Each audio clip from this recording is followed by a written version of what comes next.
Howdy, everyone. Hope you had a good day today, or you're having a good day whenever you watch this. This is part four of the series um, on the truth about psychiatry.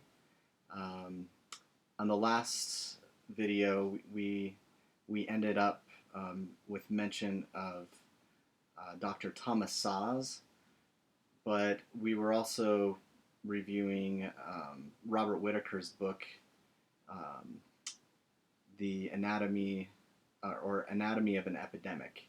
I also mentioned Robert Whitaker's book, Psychiatry Under the Influence, Institutional Corruption, Social Injury, and Prescription for Reform.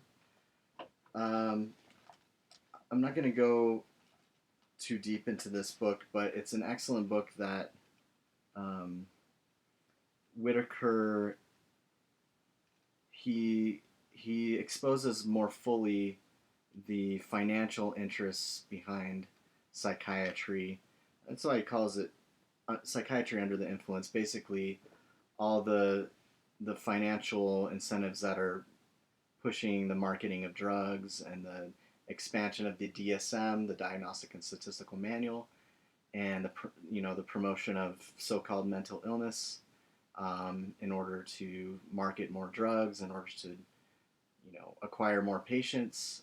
Basically, Whitaker argues that psychiatry is a corrupt institution. Um, he's careful to note that there are good people who are psychiatrists or who work in the mental health field, but he compares that to good apples in a rotten barrel. So he wants to make sure to, he's trying to persuade both sides of the spectrum here, because he works with a lot of people who are influential in the field of mental health and in psychiatry. So he's trying to persuade them to look a little more closely at the actual history of psychiatry, and also the connections with pharmaceutical companies and the profit motive. So this is an excellent book, Robert Whitaker's Psychiatry Under the Influence. I highly recommend it. I recommend all of his books: Mad in America, Anatomy of an Epidemic, Psychiatry Under the Influence. He has two others, but I haven't read those. Um, he also has a website, as I mentioned, Mad in America, madinamerica.com, and um, and many of the authors that we'll discuss in these videos either publish on Mad in America or they are frequently referenced on Mad in America. So if you're interested in this topic and you frequent that website, you'll become more familiar with these authors. I do want to talk about Thomas Szasz' book, one of his groundbreaking books, The Myth of Mental Illness. Maybe we'll get to that at the end of this video, and maybe go delve into it more deeply in the next session. And I forgot to give a name to this particular video. The first video was Cracked, named after this book here. The second video was Mad in America, named after Robert Whitaker's groundbreaking history of psychiatry in America and the abuse and torture of the so-called mentally ill in America. And then we talked about Anatomy of an Epidemic back here last time. So let's see, Cracked, Secret of NIM, Anatomy of an Epidemic. This one, I have so many books around and so many ideas that I want to share that I'm maybe having a little trouble coming up with an overarching theme. Maybe some of the things we'll talk about in this video include the Ethan Waters book, Crazy Like Us, and these are all authors that Robert Whitaker mentions in his books. So Ethan Waters, there's mention of Edward Shorter, There's mention of Irving Kirsch, um, and more dismantling of the chemical imbalance myth, or the hoax that I like to call it. Also, there's mention in Whitaker mentions Peter Breggin. I'd like to review a couple of his books for you. He has many books, and he publishes frequently on Mad in America. Very insightful. He's also like Thomas Szasz.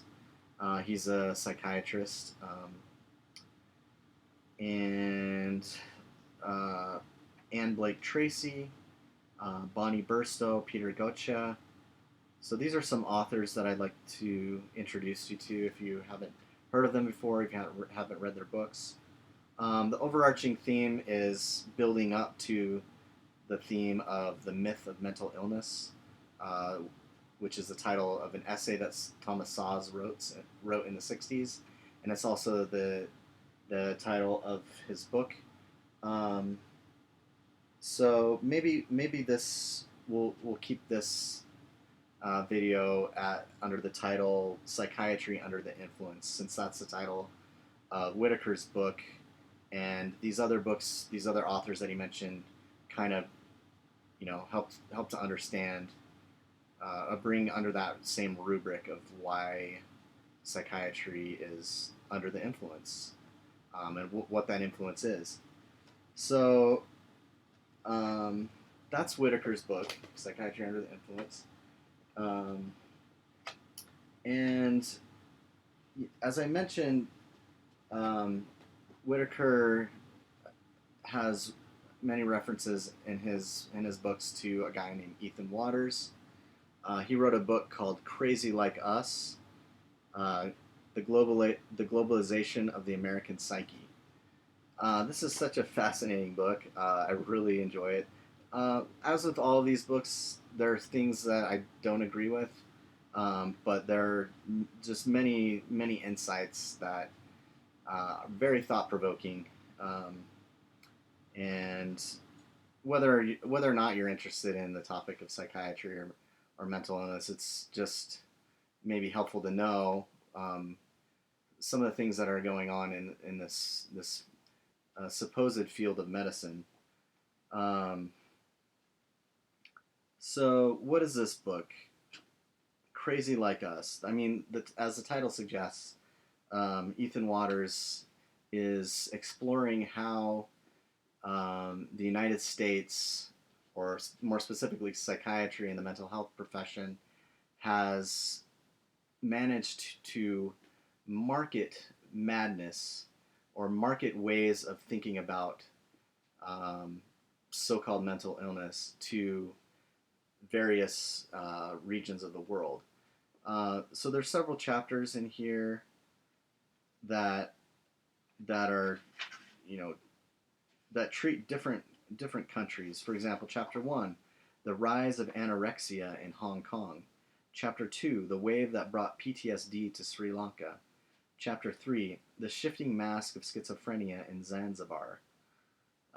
Chapter 4, The Mega Marketing of Depression in Japan. That's a fascinating chapter.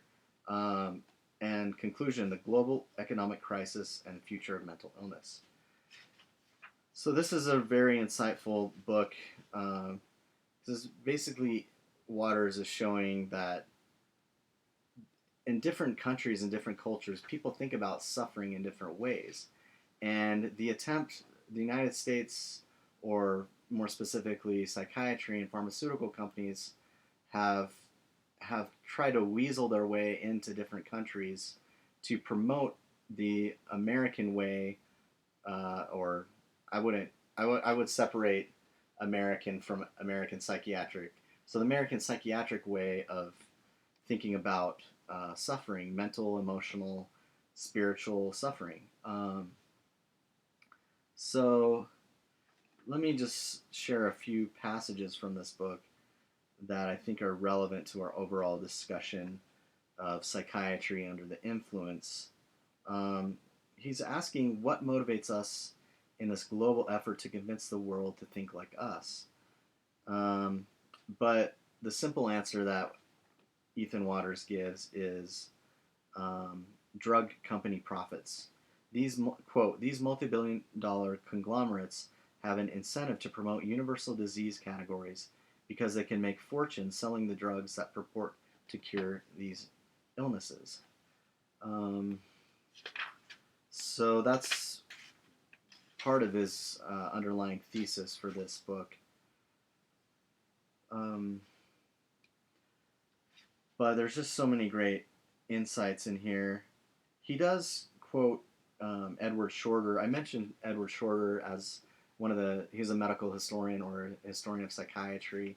And I mentioned that there's a lot. I've read Shorter's History of Psychiatry, and it's very skewed, and there's a lot of problems with it, which is, it's written in a very, it's written more as a, oh, how would you call it, apologetic of psychiatry than it is an actual history or um, an accurate representation of what psychiatry is.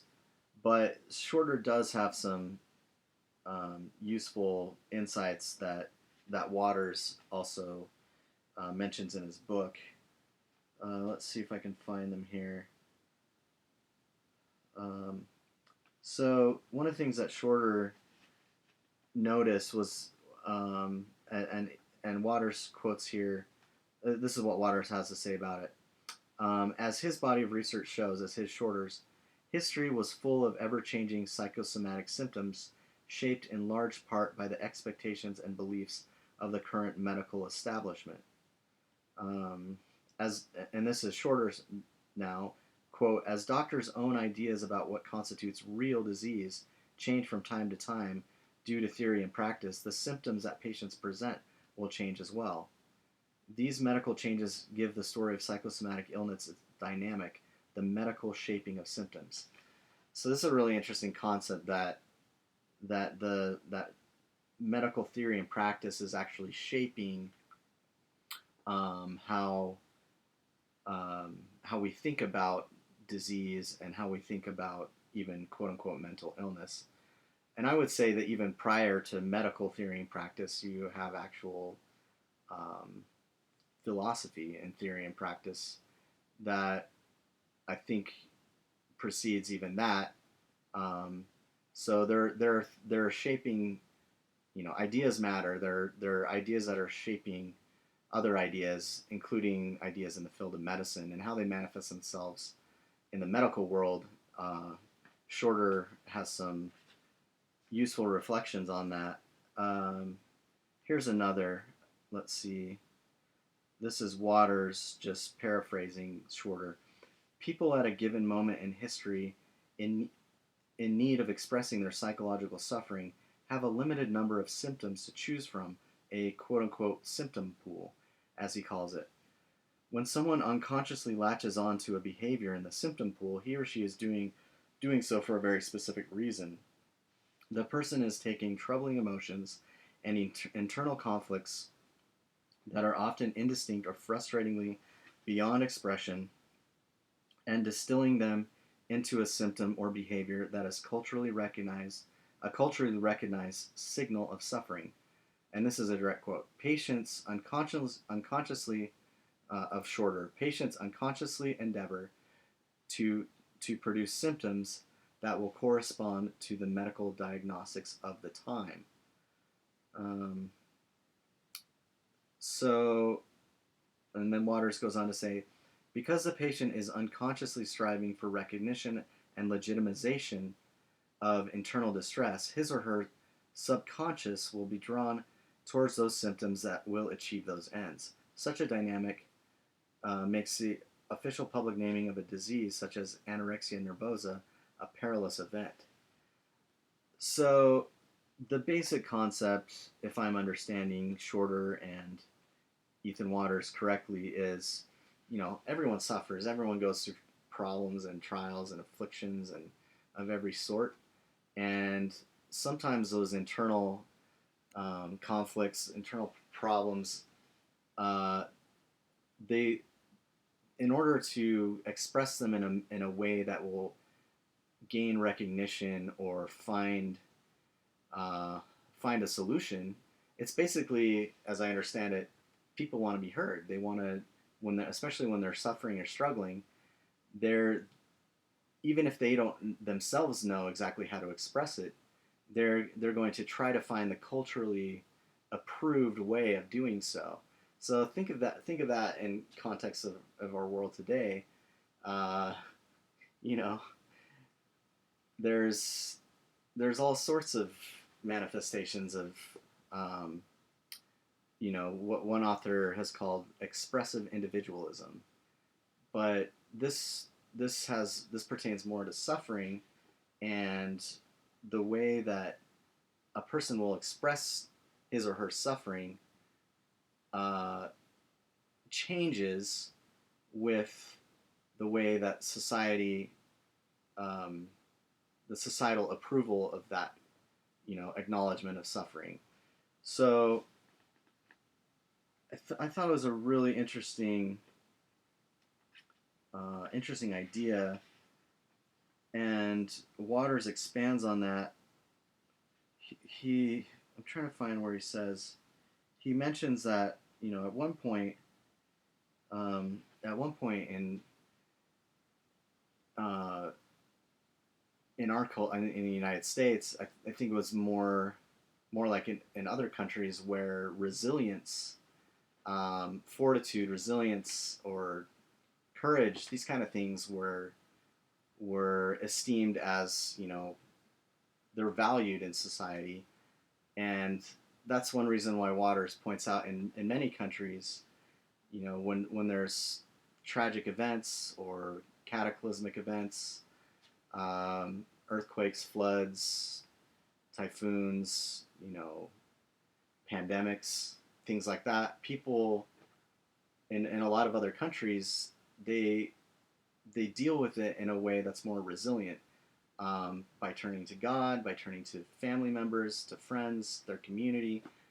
Whereas sometimes in the United States, there's this reliance on the medical profession or psychiatry, um, because there's been a transformation away from resilience and courage towards elevating vulnerability as the be all and end all of a noble character.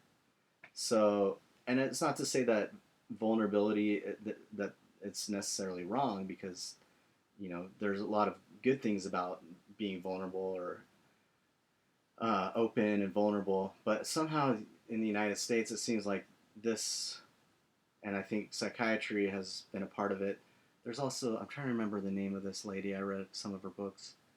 Uh, oh, it's gonna escape my mind right now. But she writes all about vulnerability. I remember like a few years back, it was all the rage, that being vulnerable is the greatest thing. Um, but and that's maybe one reason why people expressing their pain through vulnerability has become a more, not only more accepted, but almost like a heroic thing. Like you will be praised if uh, there's all sorts of examples I could think of, but just even things like quote unquote coming out of the closet, or whatever you want to call it, these these acts of vulnerability or being expressive individualism are being, you could post this on social media and you know immediately get a response of you know thousands of likes, um,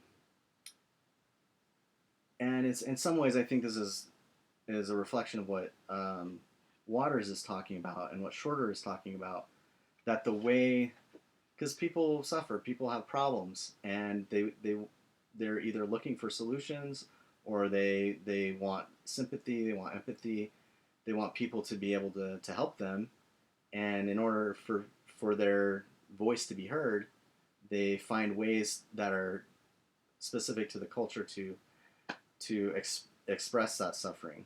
If if I'm understanding Waters and Shorter correctly, and sorry to beat a dead horse, but I just think that's an interesting, very interesting observation, and it's relevant to our discussion of psychiatry under the influence, um, because that's a, one of the ways that the psychiatric labels work so effectively is because, yeah, people are looking for solutions and they're looking for help from their problems. So when they can find a label, and especially one that has the apparent medical authority behind it, that is a comforting feeling. It's like, oh, why am I feeling this way? Oh, I'm feeling so down, or I'm feeling, too excited recently, or whatever it may be.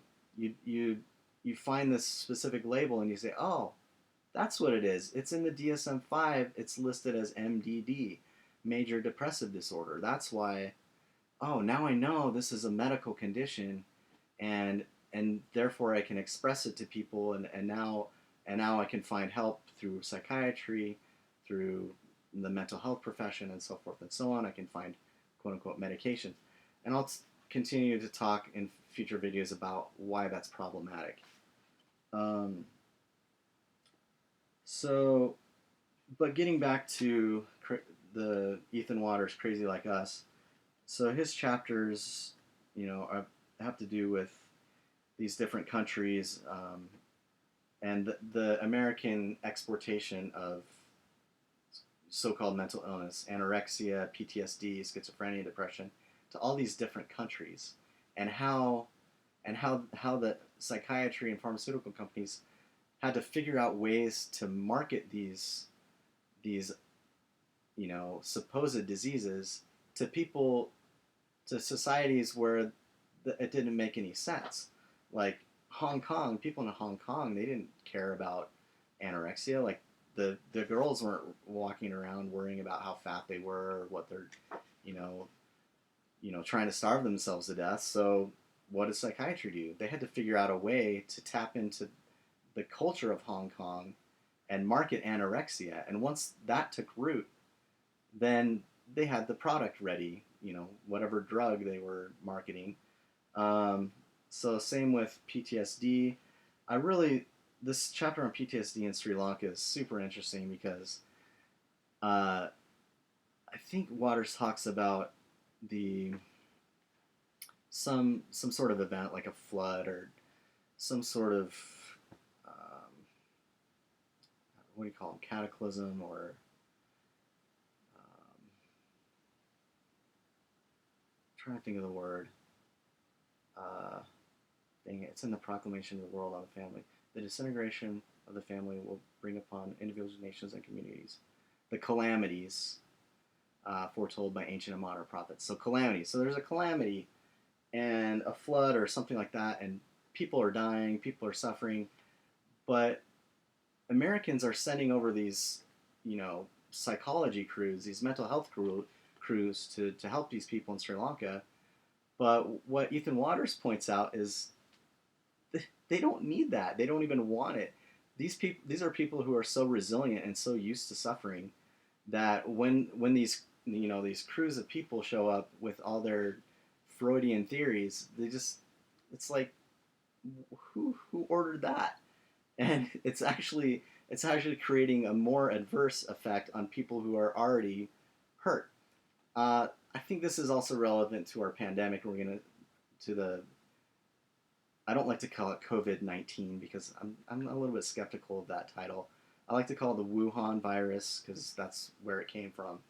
So this Wuhan virus, people are very scared about it, and rightly so. There's obviously a lot of things to be worried about.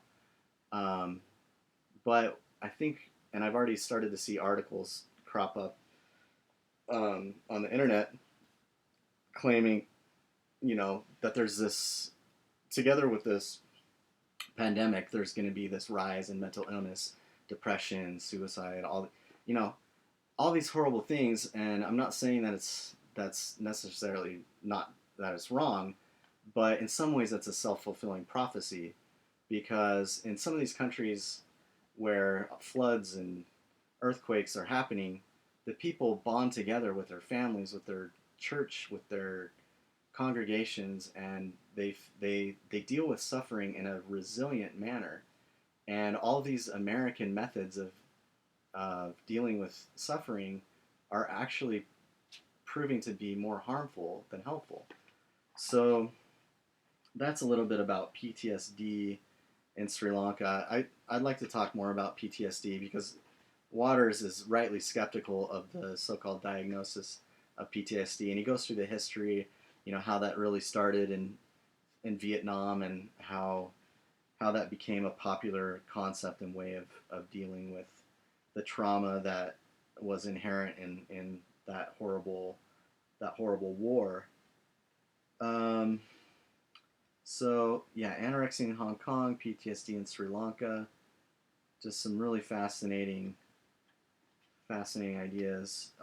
Let's see if I have some other things from Waters to share with you. I mean, I highly recommend. This was one of my favorite books to read because it's just very thought provoking. Um,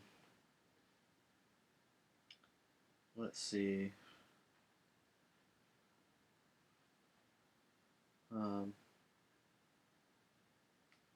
yeah, the Western concept of PTSD assumes the problem is. Oh yeah, this is a good point. So Waters shows that the Western concept of PTSD assumes that the problems and traumas are necessarily internal and part of a brain problem, or a brain, like broken brain, or you've probably heard these terms.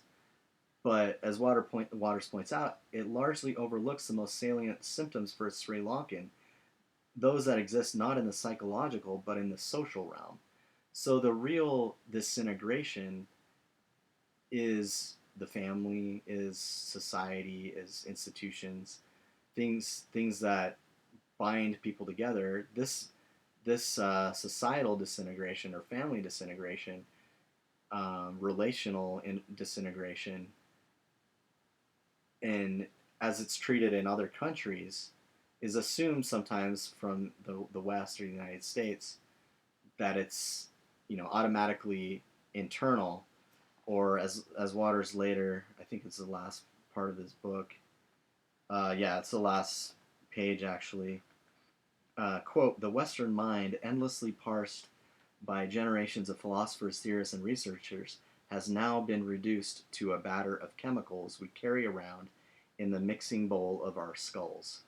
So, I mean, I think there's reasons for that reductionism, coming from scientism, and, a lot of things in modern philosophy, or that have produced this notion that a human being is nothing more than a conglomeration of cells and atoms, and just matter in motion. Um, so that's an insightful passage from Waters on that. Maybe just a few more things from this book. Uh, so Waters, he writes extensively about the American way of suffering, and how that differs from suffering in the way people express suffering in different countries. Um, let's see. Yeah. Oh, this is what I was saying earlier about vulnerability. And I'm still gonna forget that lady's name. I mean, I liked her book. It was like Courage to be Vulnerable, or something like that. I was like, shoot, I'm gonna forget the name. It'll come to me when I'm not thinking of it. So Waters says, quote, in a momentous shift, contemporary Western culture now emphasizes not resilience, but vulnerability. And I think he's spot on about that. But I think it'd be good to go back to, resilience as being not to the exclusion of vulnerability, but resilience is a good thing too. Let's see. I think the chapter on um, schizophrenia in Zanzibar. We'll have occasion to talk more about schizophrenia in future videos because Thomas Szasz has a whole book um, called Schizophrenia: The Sacred Symbol of Psychiatry, and it's such a great book. Um, but I'll let you read that chapter in Waters' book, and but I do want to mention chapter 4. It's called The Mega Marketing of Depression in Japan. So this is a really troubling chapter um, because what Water shows is the the Eli Lilly, was it Eli Lilly? It might have been, or GlaxoSmithKline. Yeah, GlaxoSmithKline um, was seeking for a way to market their antidepressant. Um, I don't like the word antidepressant because it's a misnomer, but that pill, the drug Paxil, they were trying to find a way to market that in Japan, and what they found was, you know, Japanese people thought about suffering in a different way, and you couldn't just impose the American idea of depression upon these people. So this is directly from Waters' quote: "To make Paxil a hit in Japan, it would not be enough to corner the small market of those diagnosed with utsubyo, that's a Japanese word. The objective was to influence, at the most fundamental level, the Japanese understanding of sadness and depression. In short, they were learning how to market a disease." So how did they come to market a new disease in order to sell their drug in Japan? The way that they did it was see if I can find the passage. They found they found a way to tap into Japanese culture, um, and the way of thinking about depression. Let's see, where is it? It basically is. It had to do with something about having a like a cold in your soul. So like your soul, it was like a soul sickness, that something in Japanese. I'm not finding it now, but basically GlaxoSmithKline um, began to tap into this particular Japanese concept uh, of suffering or depression, and then use that in their marketing. And after introducing this in their marketing, the sales of Paxil skyrocketed in Japan. Just like in other countries, sales of drugs skyrocketed once the notions of schizophrenia or bulimia or other more Western ways of thinking about suffering caught on. So that's a little bit about. Oh, here it is. Um, so, okay, quote: "The major problem GlaxoSmithKline faced was that Japanese psychiatrists and mental health professionals still translated the diagnosis of depression as utsubyo, and in the mind of many Japanese, that word retained its association with an incurable and inward depression of psychotic proportions. In hopes of softening the connotations of the word, the marketers hit upon a metaphor that proved remarkably effective. Depression, they repeated in advertising and promotional material, was kokoro nakaze, like a cold of the soul. It is not clear who first came up with the phrase. It is possible that it originated from Kenichiro Takiguchi's primetime special on depression. In that show, it was said that Americans took antidepressants the way other cultures took cold medicine. So that's one way that GlaxoSmithKline was able to market Paxil to the Japanese.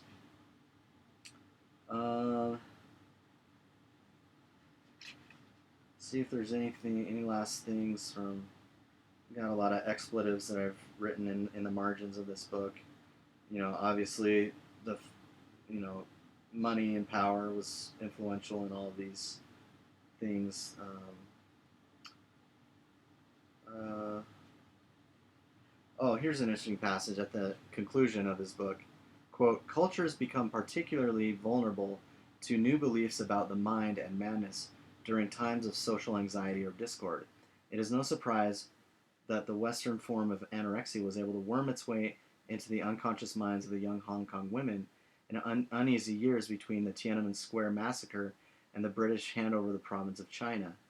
Then he goes on to show like similar patterns in Sri Lanka, um, Zanzibar, Japan, and I would even say that now with the Wuhan coronavirus, that it's a particularly vulnerable time for a lot of people in a lot of countries, and it's going to influence the way people think about suffering.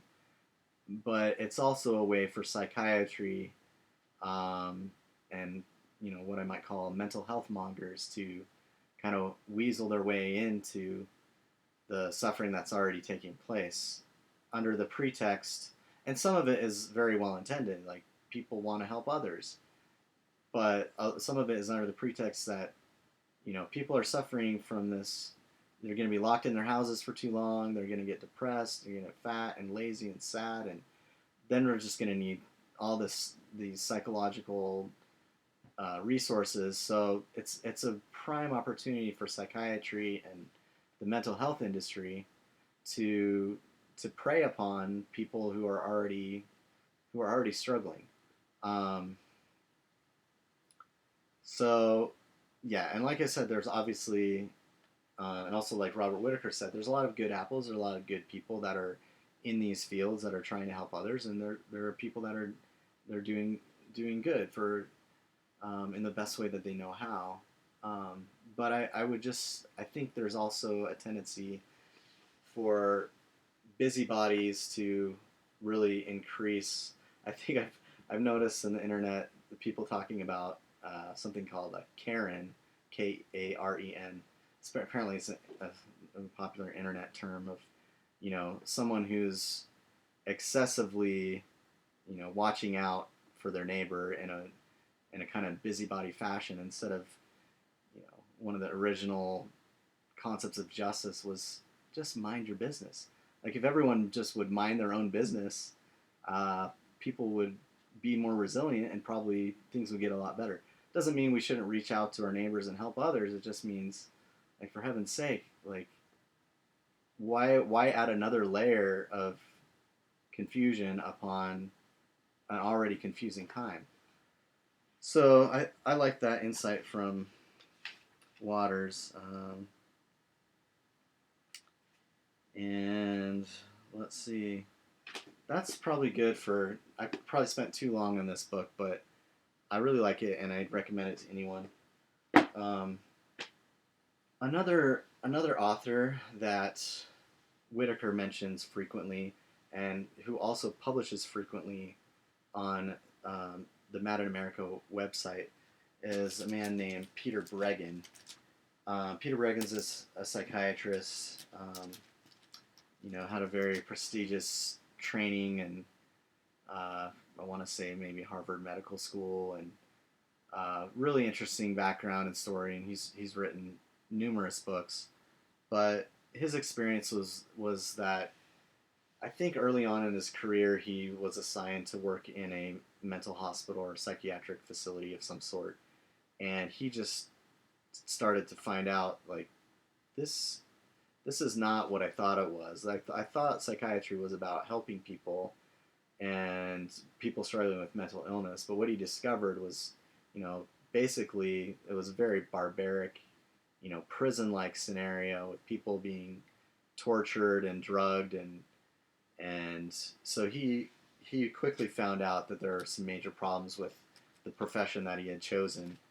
Um, so I've read a couple books by Peter Breggin, and one of them is really interesting. Is called Medication Madness. So Medication Madness Um, it's subtitle: A Psychiatrist Exposes the Dangers of Mood-Altering Medications. At the time of the publication of this book, there were more than 200 million psychiatric drug prescriptions written annually. And Bregan says on the title, "Some do more harm than good." I would say they all harm. That was their intended purpose. It was to harm while actually pretending to help. So, and Bregan actually shows why that's the case, because I've had discussions with people about this, and it's a sensitive topic because when people are suffering, they want a solution. They want to put a label on their suffering, and they want some sort of remedy for their suffering. And so it's natural for people to turn to doctors or psychiatrists because people believe that they're authorities on these matters. So to have a pill and to have a label is a comfort to people. And also, many people have reported that that they do so much better, that the drugs save them. They were in I'm not denying that people's experience, because people have all sorts of experiences. But what Peter Breggin points out early on in this book is that there's a reason why drugs do this, and it's not what people think. It's not necessarily that the drugs are saving them. There's something else going on. But this book is mainly it has many stories, many interesting stories of people, good people, innocent people who were somehow, because of the drugs, actually ended up doing things they would never do in their their normal everyday life. He just, there's story after story, and Bregan has had a lot of experience with this in his practice, because he's also a psychotherapist, meaning he calls people in to do therapy and talk to them through the problems and things like that. And what he found was,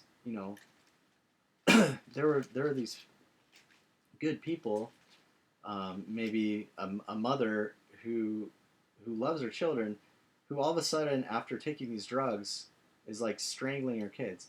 Y'all remember the story of, I think it was, her last name was Yates or something like that. Went and drowned a bunch of her kids.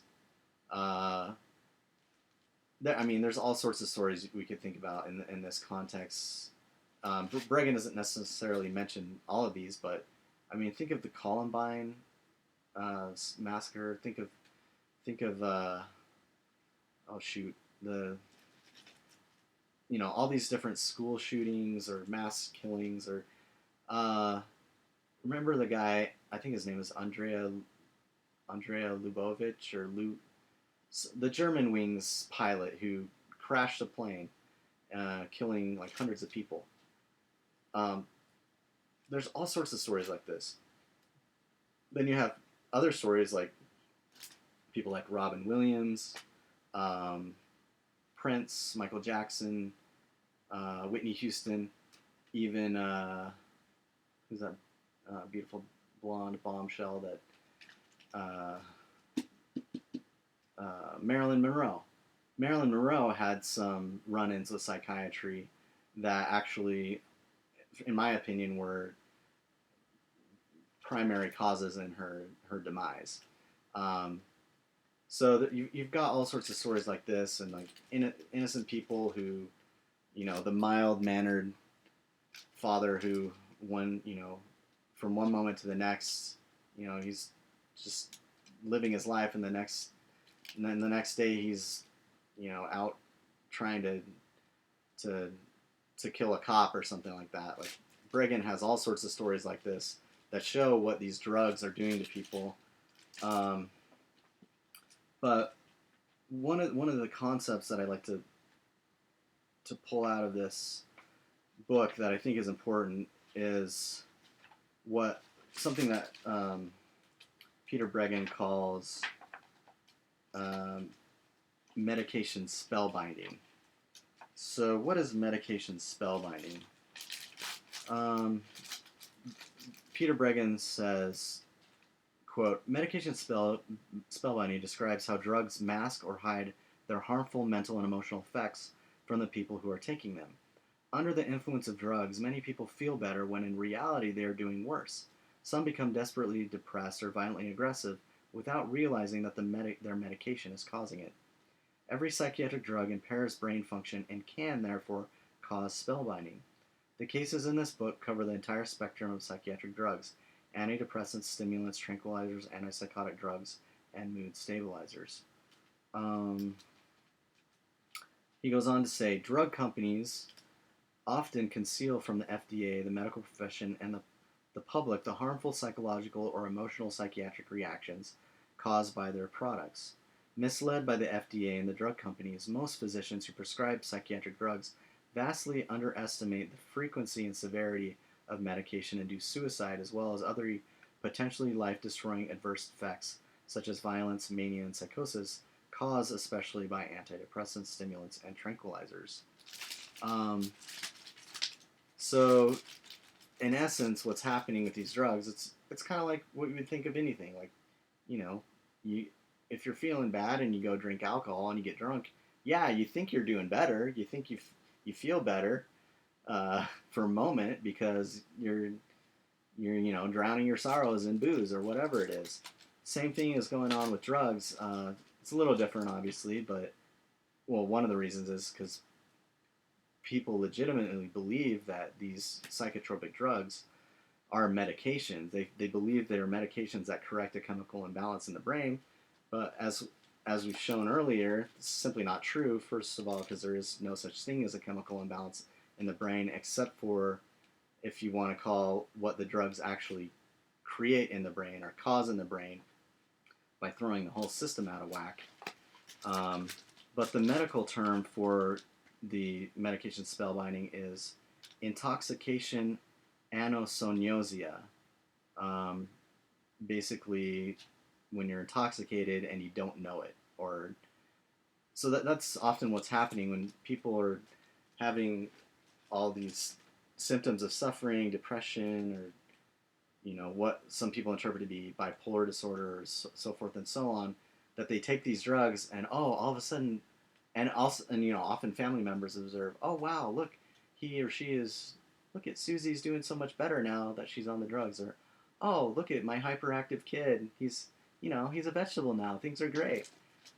So that's this concept of medication spellbinding is important because so many people believe that drugs are what save them, and it's not necessarily false, because in some cases, like, people who are desperate for solutions and they take these drugs and it puts them in medication spellbinding for a while, somehow they get through it, and then often they interpret their experience as being one of the drugs saving them, when it's much more likely that the drugs were actually damaging their brains in a way that sedated them or stimulated them, and they still managed to get through whatever period of suffering they were enduring.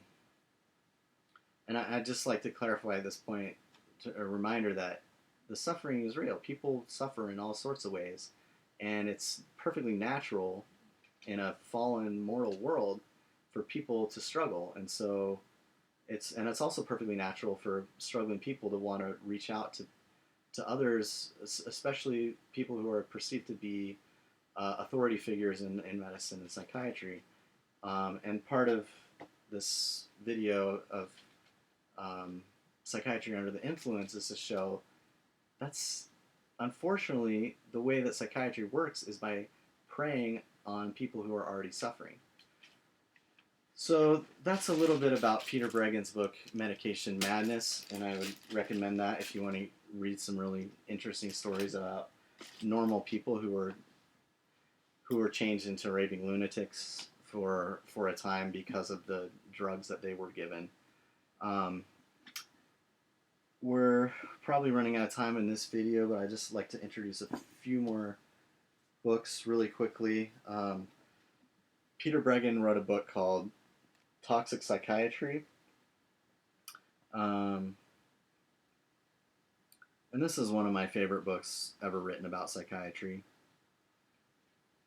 because Bregan goes into such depth and detail on all varieties of issues in psychiatry. Maybe I'll just highlight a couple of chapters. Let's see, psychiatry out of control, schizophrenic overwhelm, and neuroleptic drugs. Let's see, Haldol, Prolixin, Thorazine, Mellaril, antipsychotic drugs, miracle drugs, the plague of brain damage in medical history. He gets into the theme of genetics, which is another interesting topic that maybe we'll talk about in future videos, because it's just not true that quote-unquote mental illness is a genetic disease. That's just simply false, and Bregan shows with a lot of precision and detail why that's the case. Let's see, depression, overwhelm, anxiety, women, children, the homeless, the psychopharmaceutical complex. So he has entire chapters on children and the terrible things. Oh, on shock treatment, electroshock. So maybe I'll get more into this book later because it has so much great detail on the history of psychiatry, the abuses of psychiatry, and just the horrible things that the drugs are doing to people. Bregan was a friend of this lady that I actually met. Her name is Anne Blake Tracy. This is a book that I actually saw a long time ago, even before I discovered James Davies Cracked or Robert Whitaker or Peter Breggin. But I wish I would have picked it up at the time, but it just looked too fat. Didn't want to read the whole thing. But it's called Prozac, Panacea or Pandora. It's got a foreword by Peter Breggin because I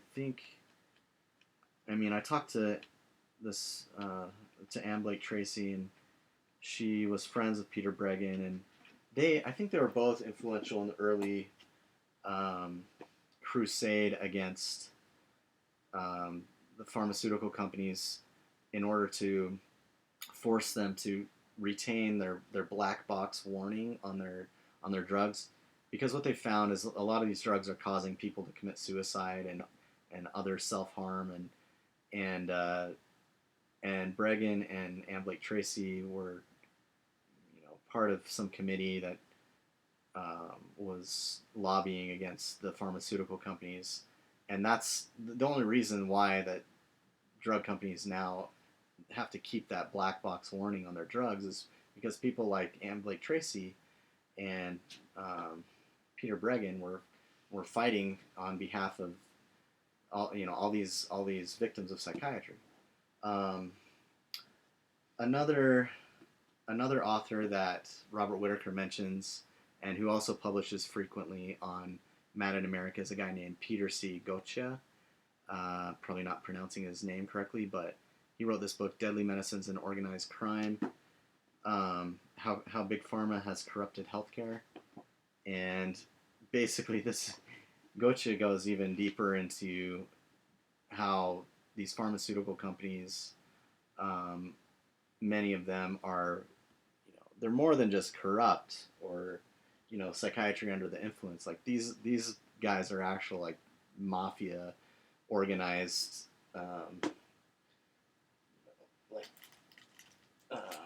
organized crime, but they have disguised themselves as medicine, which is effective business model. If you can convince people that you're a doctor giving medicine, and when in actuality you're making people dependent on your drugs, even to the point of death. Maybe you don't want to kill people because then they can't pay for more drugs. You just want to keep them on drugs as long as you can, so that more and more psychiatry will profit from that, and the pharmaceutical companies will profit from that as well. And Whitaker also mentions a guy named Irving Kirsch. He wrote a book called The Emperor's New Drugs, Exploding the Antidepressant Myth. And this book has an excellent chapter called The Myth of the Chemical Imbalance. And I highly recommend that because Kirch goes into great detail about how the chemical imbalance myth was created, how it was marketed, and how the invention of this chemical imbalance myth, continues even today, despite the fact that it was disproven almost as soon as it came out, and despite the fact that there's still no evidence to support that there's any such thing as a chemical imbalance in the brain that causes any such thing as mental illness. So, great book, highly recommend it. So, that's a big stack of books on psychiatry and the truth about psychiatry. That brings us back again to Dr. Thomas Szasz, very interesting Hungarian dude who, very brilliant. The more I read of Szasz, the more I'm impressed with how well read he was for a psychiatrist. You often think of people who go to medical school and just not having much time to read anything else other than medical texts or whatever they read. But this guy was, very conversant in history, philosophy, literature, science, you name it. One of the reasons I enjoy reading him, even though I disagree with some of the things he has to say, is that he's just learned and well read, and he can pull insights from literature and philosophy and history. But I just want to maybe introduce this book because this book and the rest of Thomas Szasz' work is we could do hundreds if not thousands of videos on just his books. I mean we could do several videos on this book alone.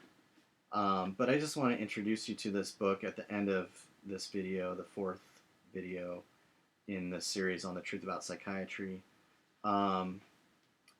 So the beginning of this book, Thomas Szasz. Oh, I should just say in preface, who was this guy? Thomas Szasz. He's a Hungarian dude who came to the United States when he was a young man, and I've read a little biography of him. I should find that and maybe give a little more preface about his life at the beginning of the next video. But basically, he somehow got into medical school, decided to study psychiatry, even as a young man, in his teens, he understood that psychiatry was a sham. But he decided to go ahead and study and get all of his credentials, and then as soon as he had all his credentials, he started publishing these books to show that's from the inside. So kind of like Bregan, he's a psychiatrist, he's an insider. It's kind of like he just was able to show like psychiatry is bogus. So the beginning of this book, he says, my aim. He's talking about an essay that he wrote that was called the same title, The Myth of Mental Illness. My aim in this essay is to raise the question: is there such a thing as mental illness? And to argue that there is not. So, I mean, when I first read this, I thought, wow, this is a pretty bold statement. Here's someone coming along and saying, there's no such thing as mental illness. How can that be? Like, everyone knows there's mental illness, right? Look at all those people in, California on the streets, or, no, I know my friend or I have a relative or a cousin, or I know someone who's mentally ill. That's impossible. But this is,